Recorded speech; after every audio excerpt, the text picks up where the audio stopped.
Boa noite, queridos irmãos. Estamos iniciando mais um momento de estudo bíblico. Que a graça e a paz de Deus esteja com você. Que Deus possa falar ao teu coração, que possamos aprender hoje um pouco mais daquilo que Ele tem para nós, que Ele tem planejado para as nossas vidas. Hoje nós continuamos o nosso estudo das cartas enviadas às igrejas da Ásia Menor, cartas que nós encontramos no início do livro de Apocalipse. Se por um acaso você ainda não viu os outros estudos, dê uma pesquisada no canal, dê uma pesquisada nos vídeos, você vai encontrar as cartas enviadas às outras igrejas. Já tivemos alguns estudos e hoje nós chegamos então à cidade de Sardes, a uma comunidade que tinha a fama de estar viva, mas que na verdade estava morta. E isso mostra como nós temos facilidade, grande capacidade de julgar os outros pela aparência. Nós observamos um comportamento e tentamos entender os motivos por trás daquele comportamento a partir da aparência. Mas Jesus julga corações. Cristo enxerga o caráter verdadeiro de cada pessoa e de cada igreja. Por isso, essa carta enviada ao anjo da igreja em Sardes contraria a impressão popular. Mesmo que todos acreditassem que se tratava de uma igreja viva, ativa, Jesus sabia a real situação daquela comunidade. Convido então vocês para que a gente leia o texto de Apocalipse, capítulo 3, versículos 1 até o 6. Apocalipse, capítulo 3, versículos 1 até o 6, diz assim: Ao anjo da igreja em Sardes escreva: Estas são as palavras daquele que tem os 7 Espíritos de Deus e as 7 estrelas. Conheço as suas obras. Você tem fama de estar vivo, mas está morto. Esteja atento, fortaleça o que resta e que estava para morrer, pois não achei suas obras perfeitas aos olhos do meu Deus. Lembre-se, portanto, do que você recebeu e ouviu. Obedeça e arrependa-se. Mas se você não estiver atento, virei como um ladrão, e você não saberá a que hora virei contra você. No entanto, você tem aí em Sardes uns poucos que não contaminaram suas vestes. Eles andarão comigo, vestidos de branco, pois são dignos. O vencedor será igualmente vestido de branco. Jamais apagarei o seu nome do livro da vida, mas o reconhecerei diante do meu Pai e dos meus anjos. Aquele que tem ouvido, ouça o que o Espírito diz às igrejas. Até aqui a nossa leitura. Como de costume, uma breve explanação a respeito da cidade, para que a gente entenda o contexto da comunidade, onde a comunidade estava inserida. Quando a carta é enviada, a cidade de Sardes vive a memória daquilo que um dia já foi. No passado, ela foi uma grande cidade, uma cidade muito próspera, muito ouro foi extraído daquelas terras, fazendo com que a cidade tivesse grande fama, uma grande importância. Era tido como uma cidade impenetrável, devido à sua localização geográfica, ela tinha fortalezas naturais que ajudavam na proteção militar dessa cidade. Mas em um certo momento da história, um descuido de um guarda revelou ao inimigo uma passagem que facilitou a tomada da cidade no meio da noite. De surpresa, o inimigo chega, invade aquela cidade e dessa forma a cidade impenetrável foi derrotada quando o inimigo então chega como um ladrão sem que ninguém esperasse. Primeiro foi os persas, depois os gregos e então os romanos dominam essa cidade que se tornou parte da província da Ásia, já sem o prestígio que um dia possuiu. Sardes, nesse momento, era uma cidade de passado glorioso, mas um presente sem muita relevância política, sem muita relevância comercial. Tinha, sim, a sua influência, devido à sua localização geográfica, mas não era mais a cidade que um dia já havia sido. E a carta traz a frase que, para algumas comunidades, é fonte de alegria, para outras é palavra de juízo. A frase que inicia todas as cartas: conheço as tuas obras. Para essa comunidade específica, a continuação não é feliz, não é uma continuação de bênção. Você tem fama de estar vivo, mas está morto. Aqui nós vemos a importante diferença entre reputação e caráter.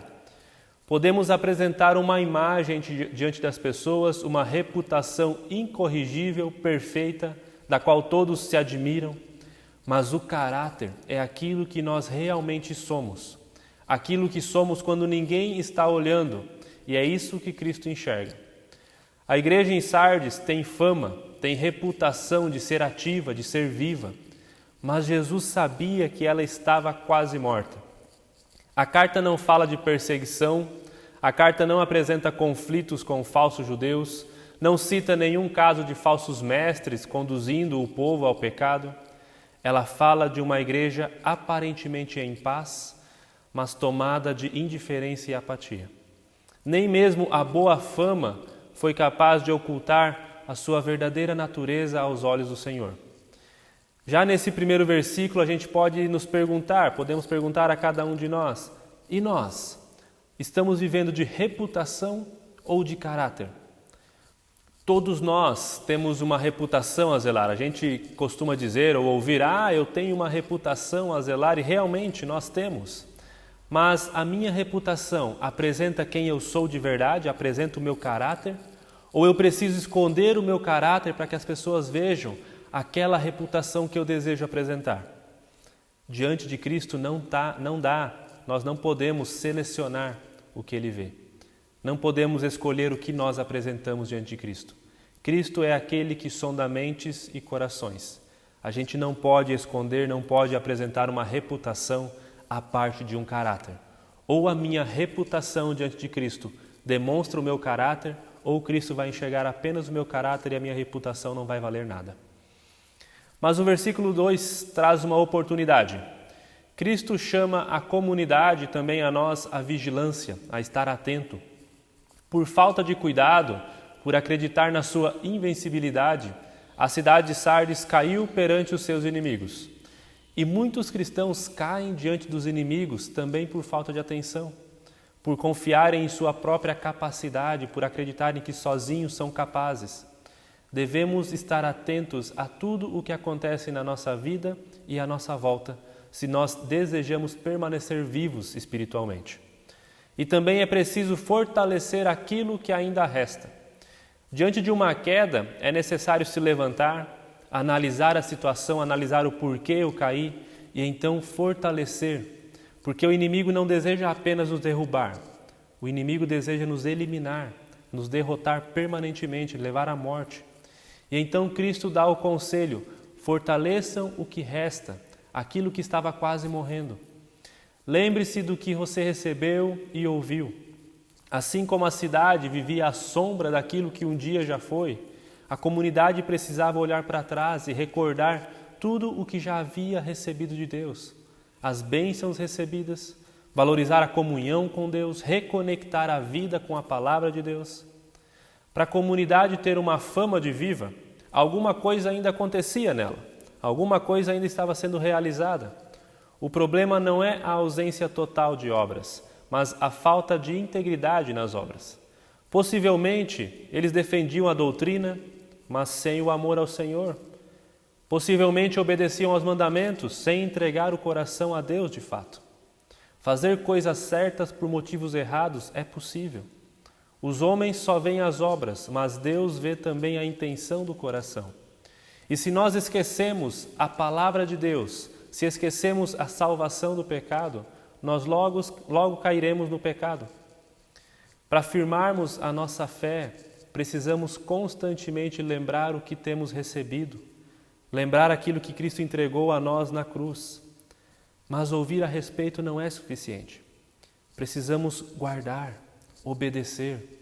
O Evangelho não é apenas para ser ouvido, mas para ser seguido com obediência. E no caso de pessoas desobedientes, como em Sardes e também como nós muitas vezes somos, é necessário também o arrependimento. Esse é o convite de Cristo: arrependam-se. E o que acontece aos desatentos, aos despreparados? Mais uma vez surge a imagem do ladrão na Bíblia. Jesus já havia usado essa imagem outras vezes.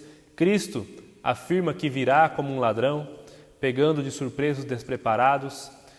A imagem do ladrão além de ser conhecida pelos exemplos de Cristo, devia remeter à cidade de Sardes, a sua derrota no passado, onde o inimigo os pegou de surpresa.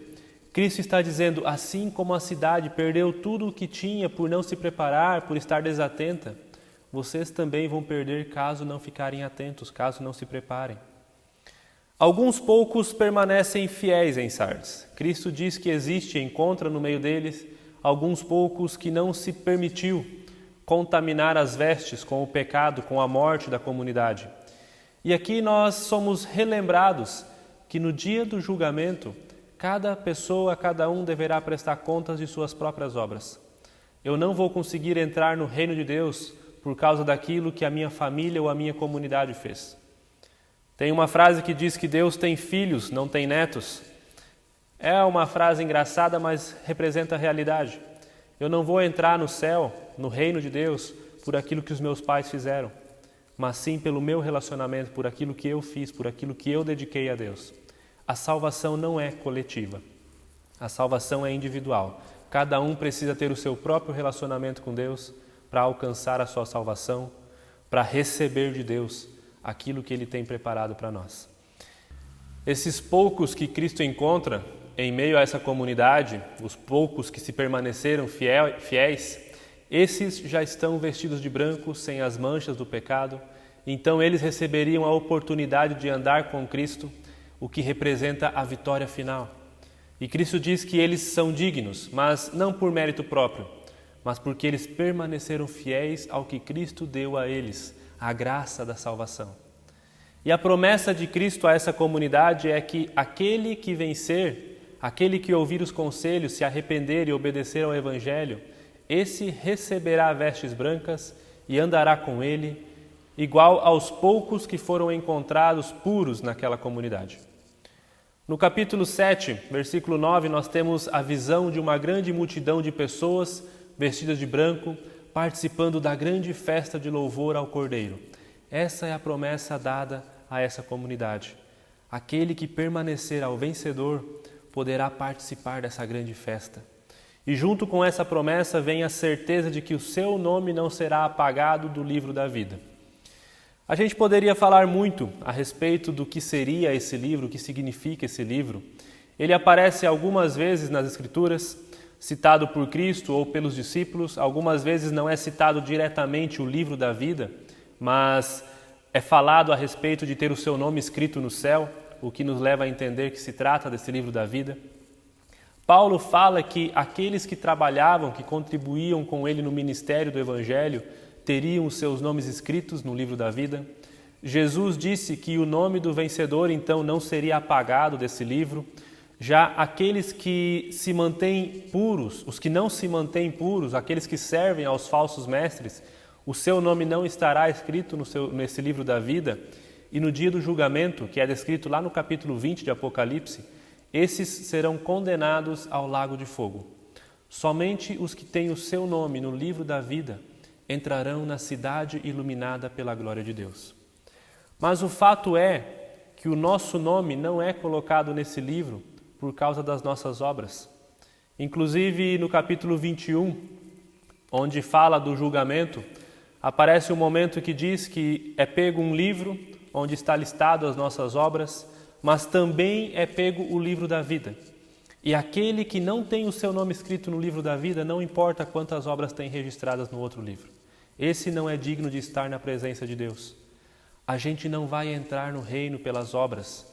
Não é por causa daquilo que nós fizemos que o nosso nome será colocado no livro da vida. Mas é simplesmente por causa da misericórdia de Deus que enviou o seu Filho para morrer em nosso lugar. Nós devemos crer e obedecer naquilo que Cristo fez por nós, para que então, no dia final, possamos ser contados entre aqueles que possuem o seu nome no livro da vida e aqueles que podem ser reconhecidos por Cristo diante do Pai e dos anjos. E o versículo 6 encerra essa carta com a recomendação que é dada também às outras igrejas. Aquele que tem ouvidos, ouça o que o Espírito diz às igrejas. Isso reforça a necessidade de não apenas escutar, mas ouvir com atenção. Dedicar tempo, energia em ouvir, em aprender e seguir aquilo que foi dito. Para aquela comunidade, essa pode ser a última oportunidade de vida, de sair dessa condição de quase morte e voltar a viver. Mas se eles não derem ouvidos ao que estão recebendo, de nada adiantará. E assim também é para nós. De nada adianta escutar a vida toda o Evangelho, mas nunca ouvir realmente o que ele está nos dizendo. O Evangelho é a única possibilidade de vida eterna. E se não dermos ouvidos com o coração aberto para aquilo que estamos recebendo, teremos muito conhecimento, uma fama muito bonita de estar vivos, mas na verdade estaremos mortos. E esse processo de morte, tanto da igreja quanto de uma pessoa, morte espiritual, pode acontecer lentamente, passando quase despercebido. Tanto nós como as pessoas que observam a nossa vida, a nossa comunidade, podemos acreditar que tudo está bem. Aquela pessoa frequenta a igreja, não faz nada de tão errado. Aquela comunidade está lá há anos pregando o Evangelho e fazendo boas obras. Mas Cristo conhece os corações, o estado verdadeiro de cada igreja, de cada discípulo. E quando Ele nos chama para ouvir, devemos prestar atenção. Aquilo que Ele tem a nos dizer é para a edificação, é para a restauração, para o arrependimento, para que a gente possa entrar na gloriosa festa que terá um dia no reino de Deus. Cristo está convidando essa igreja em Sardes a reconhecer a sua situação, a se arrepender. E Ele convida através dessa carta também a nós, a olhar para a nossa situação, a gente analisar como nós estamos. Será que a nossa vida tem uma aparência bela, mas lá no íntimo sabemos que estamos mortos? Será que não precisamos daquele que é capaz de ressuscitar para que a gente realmente tenha a vida em abundância? O convite dessa carta para nós hoje é esse: analise a sua vida, analise o que você tem no seu íntimo, qual é a sua verdadeira essência, para que Cristo possa chegar a ti. Cristo já conhece a sua situação, mas Ele precisa que você também a conheça, para que você abra o seu coração, abra a sua vida, para que Ele possa realmente transformar, realmente mudar aquilo que existe dentro de você. Cristo olha para nós e diz: conheço as tuas obras. Aquele que tem ouvidos, ouça o que o Espírito diz. Que nós possamos estar com o coração aberto e ouvidos atentos para receber aquilo que Cristo tem preparado para nós. Eu convido você a termos um momento de oração. Senhor Deus, muito obrigado porque Tu nos chama ao arrependimento. O Senhor poderia nos abandonar na nossa vida de pecado, na nossa vida de teimosia e permitir que a gente fosse condenado ao lago de fogo. Mas, Pai, Tu nos convida ao arrependimento, Tu nos chama a uma mudança de vida. Permite que a gente receba o perdão dos pecados para que possamos passar a eternidade junto contigo, Senhor. Pai, nos perdoa se temos falhado, se temos deixado de ouvir aquilo que Tu tem a nos dizer, se temos tido ouvidos fechados ao Evangelho, à palavra de transformação, Pai. Dê a nós um coração sábio, ouvidos atentos, para recebermos aquilo que o Espírito diz a nós. Que a gente não apenas escute, mas ouça com atenção e coloque em prática, obedeça aquilo que Tu tem a nos dizer, Pai. Que nós possamos ser uma pessoa, uma comunidade atenta, uma comunidade realmente viva, pessoas vivas através do Evangelho. Que possamos levar vida adiante por onde o Senhor nos enviar. Pai, entregamos em Tuas mãos nossas vidas, nossa comunidade, para que o Senhor use e abençoe conforme a Tua vontade. Pedimos, Senhor, que o Senhor também atue nessa situação da fronteira, que já se arrasta há tanto tempo e que nós desejamos que se resolva para que possamos estar reunidos novamente, Pai. Também entrego em Tuas mãos toda a situação da agricultura no Paraguai. Tu sabes a condição climática, Tu sabes as necessidades que eles têm nessa época de plantio. Eu peço, Pai, que o Teu Santo Espírito derrame a Sua bondade, derrame a Sua chuva, as bênçãos necessárias, para que eles também possam exercer essa atividade que é fundamental para a vida de cada um, para a vida da cidade, para a vida da comunidade, Pai. Entregamos em Tuas mãos, confiando na Tua graça, no Teu amor, na Tua misericórdia. No nome de Cristo Jesus. Amém. Queridos irmãos, me despeço de vocês com alegria, porque pelo menos as expectativas são positivas em relação à fronteira. Algumas questões têm sido resolvidas. Creio eu, nada concreto, mas a fé, a esperança de alguém que deseja muito estar com vocês aí, que em breve isso será possível. Creio que Deus está abrindo as portas, que a situação logo irá se resolver. No mais, eu desejo a cada um uma abençoada noite, uma abençoada semana, que Deus esteja com vocês, que vocês possam sentir a presença e o cuidado dele dia após dia na vida de vocês. Um forte abraço e até mais.